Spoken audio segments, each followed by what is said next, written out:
Welcome back. If you just joined us, you're watching the news at 10, coming to you live from Lagos. A reminder of our major stories.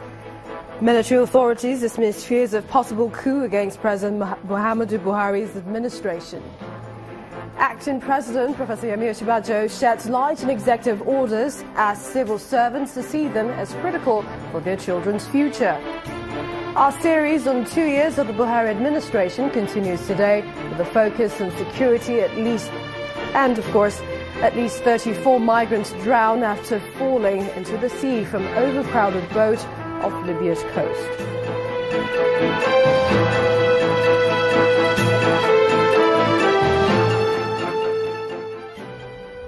For more on our top stories and others, please visit our website, channelstv.com and youtube.com/channelsweb.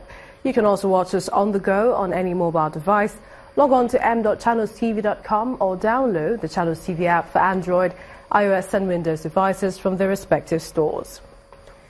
Having the Channels TV and Channels 24 apps will give you access to news and updates. You also have the Eyewitness feature, so you too can be part of the news. Just install the app, then tap and swipe to reveal the Eyewitness menu. Follow the instructions to share those pictures, videos or news of happenings around you. And now to some of the pictures you sent in. Let's begin with this good news from Osun State, showing the picture of a school. Our Eyewitness says once looked terrible. He is happy that all students of the school came to the rescue after the pictures were reported on Channels Television Eyewitness Report. Our next image is still from Osun State, showing a collapsed bridge which fell on a moving truck. According to our Eyewitness reporter, it has made movement difficult for motorists and passers-by. Next is this image from Bu Road in Gombe, the Gombe state capital. It shows a bad road which, according to our Eyewitness reporter, has been abandoned for more than 10 years, despite the area not being affected by insurgents. He's calling the attention of the federal government to their plight. And still on infrastructure is this image from Lokogoma district in Abuja. This flooded road, according to our Eyewitness reporter, is what residents experience whenever it rains.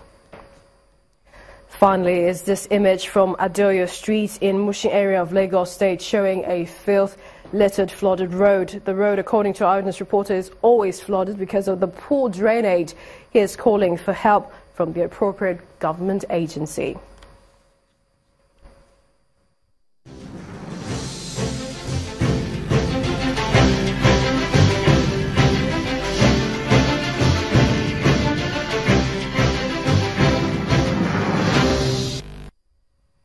Security is one of the three key challenges facing Nigeria that President Muhammadu Buhari promised to tackle on assumption of power in 2015. Our next report x-rays the security situation in the country and how the government fared in tackling the issue. Our defense correspondent Amaka Ukafo reports. President Muhammadu Buhari inherited several security challenges, including the fight against insurgency, rising cases of kidnapping, farmers-herders clashes, and cattle rustling, just to name a few. 2 years down the line, some progress have been made in the areas, while others are still calling for attention. The fight against insurgency took an optimistic turn as the military continues with the liberation of communities hitherto controlled by the Boko Haram insurgents, leading to the capture of the operational headquarters of the insurgents in the Sambisa area of Borno State on December 24, 2016. The government continued to be pressured to secure the release of over 200 schoolgirls kidnapped from the senior secondary school Chibok in April of 2014. The rescue of 21 of the girls came via negotiation on the 21st of October 2016. 82 others were also negotiated for and released on the 10th of May 2017.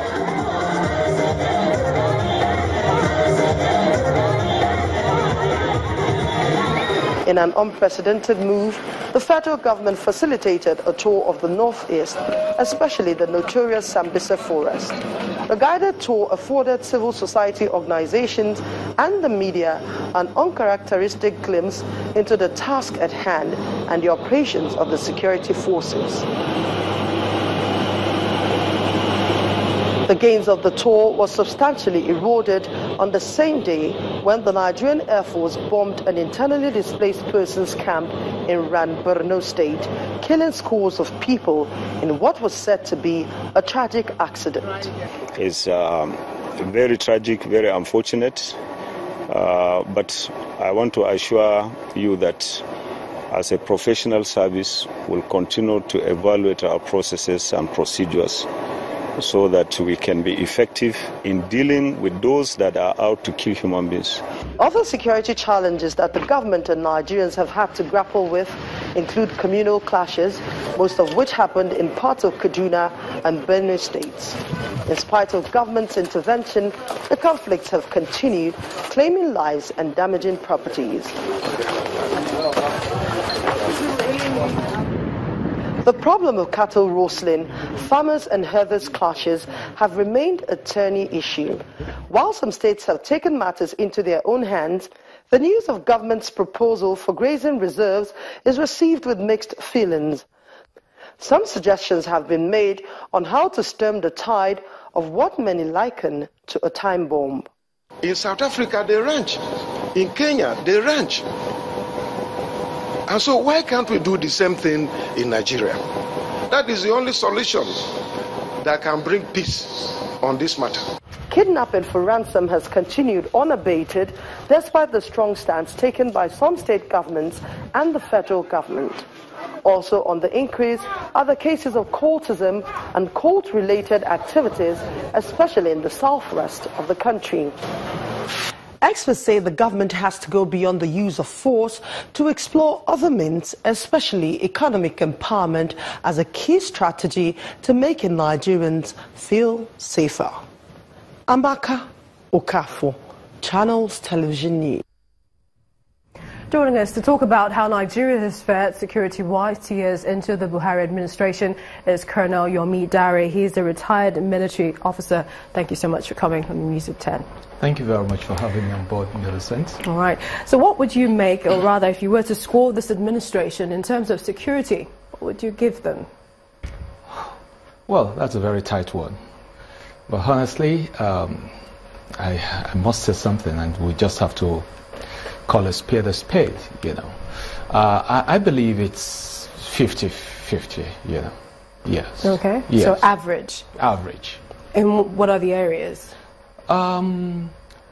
Here again is very dicey, because if you ask me, talking about the Northeast fight against terrorism, yes, I mean, the military has been able to curtail, you know, the Boko Haram terrorist group.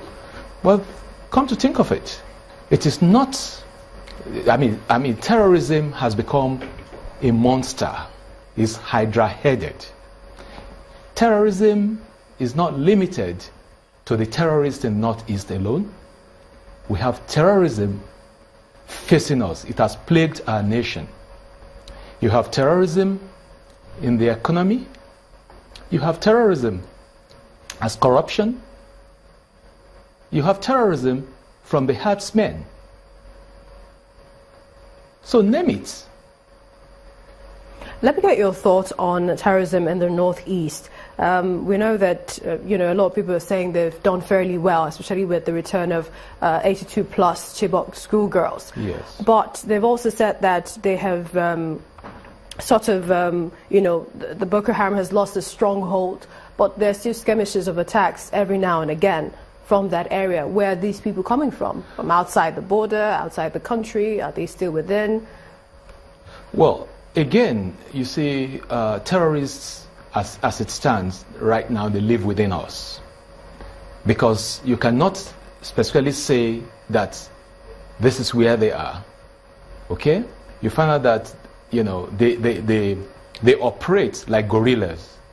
They come out from their hideout and they strike, and they go back into their hideouts. you know.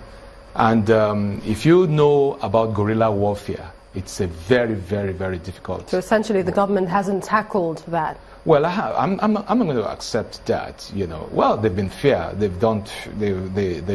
feared, you know, but not completely. So there's still a lot, you know, to be done. There's still a lot to be done. Tell us what you think about the case of the herdsmen attacks and kidnapping and, you know, the skirmishes in other parts of the country. How well is this government doing? Well, again, that is a very thorny one, because all over you find, especially in the middle, I mean, in the central, for example, in Benue, you know, you find the herdsmen striking there almost on a daily basis, you know. And well, as it stands, the military they've been given the tall order to clamp down on them, you know. But you find out that well, the military is trying its best, but I don't think it's a war that can really be won, you know, with the barrel of the gun right now. So a lot still needs to be done by everybody. And again, you talk about corruption. Corruption is not even helping matters. Recently, or earlier in the year, we heard that 61 pump action rifles, you know, was impounded. Allegedly from China. Yes. And they set up an investigative panel. Up until now, we've not heard anything about it. And just yesterday again, another 440 rifles, you know, of all sorts, was impounded again from Turkey. Yes, allegedly. You know? So a lot of people are asking questions. Where are they coming from? Who is making the orders? Who is bringing these things in? What is going on? You know, I think the government owe the general public, you know, the duty of care, of information. We need to know, you know, because these are the same arms that goes into the hands of these herdsmen, of these kidnappers, of these terrorists.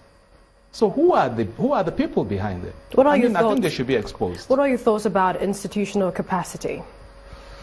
Well, I think the formal agencies of government should be more empowered.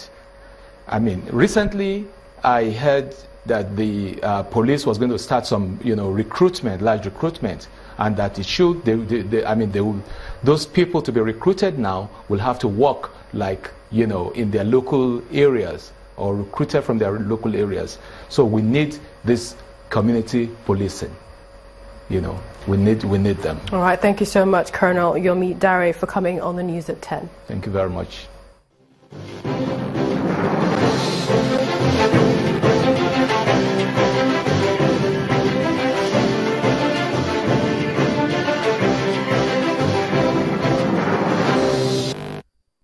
And when the news at 10 returns, analysts score President Buhari's midterm administration, blames government's inaction for slow economic performance. That's coming on in Business News.